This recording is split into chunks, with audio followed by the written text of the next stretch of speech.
ওই 4000-5000 করে মানুষ যায় আসে, 3-4 দিন যায় আর মানুষ আসে না।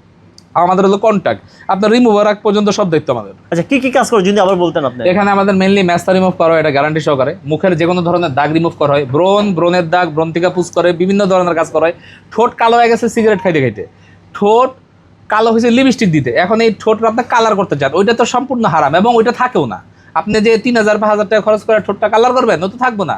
অনেকের এখানে ব্লাশ করে, যে অনেক মেয়েরা দেখবেন যে টিকটক লেগে লাল মারে না, লাল মারে নাকি, লাল লাল দেখা যায়, ওইটা এখন পার্মানেন্ট ভাবে ট্যাটু করে ফেলাইতেছে, কিন্তু এটাকে বলতেছে পার্লাররা, এটা হলো, এটার নাম কি ইংলিশে কি কয়, গালটারে।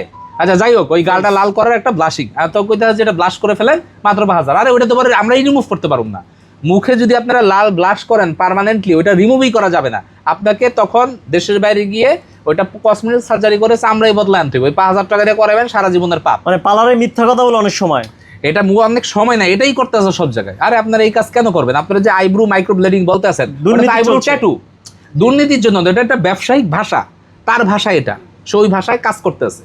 আপনার আইব্রু যে ট্যাটু করে, এটা আইব্রু মাইক্রো ব্লেডিং করে করতেছে। আরে কয় 3 বছরের জন্য নন পার্মানেন্ট, সম্পূর্ণ মিথ্যা করে, সম্পূর্ণ ট্যাটু।